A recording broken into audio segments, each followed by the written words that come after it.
जनतेच्या समस्येच्या बातम्या। वंचित बहुजन आघाडी खेड तालुक्याच्या वतीनं परभणी येथील डॉ. बाबासाहेब आंबेडकर पुतळ्याच्या समोरील संविधान प्रतिकृतीची विटंबनेच्या निषेधाचे पत्र खेड पोलीस ठाणे येथे देण्यात आले। परभणी येथे 10 डिसेंबर 2024 रोजी देशद्रोही समाजकंटकाने भारतीय संविधानाच्या प्रतिकृतीची विटंबना केली आहे। या देशद्रोही कृत्याचा वंचित बहुजन आघाडी तालुका शाखा खेड जिल्हा रत्नागिरीच्या वतीनं जाहीर निषेध करत आहोत व भारतीय संविधानाच्या प्रतिकृतीची विटंबना करणाऱ्या देशद्रोही समाजकंटकावर भारतीय संहितेच्या देशद्रोही कायद्यानुसार कठोर कारवाई करावी आणि CBI चौकशी करून यातील मास्टरमाइंडचा शोध घेण्यात यावा।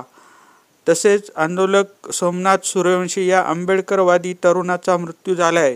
तो PCR मध्ये होता तेव्हा अमानवीय अत्याचार करणाऱ्या पोलिसांवर मनुष्यवधाचा गुन्हा दाखल करावा। तसेच या प्रकरणी परभणी जिल्हा शासनाला जाग आणण्यासाठी सनदशीर मार्गाने आंदोलन करणाऱ्या निरपराध नागरिकांना द्वेष भावनेतून अमानुष मारहाण केली आहे। तसेच गाड्यांची तोडफोड केलेली आहे। आपण प्रत्यक्ष पाहू शकता।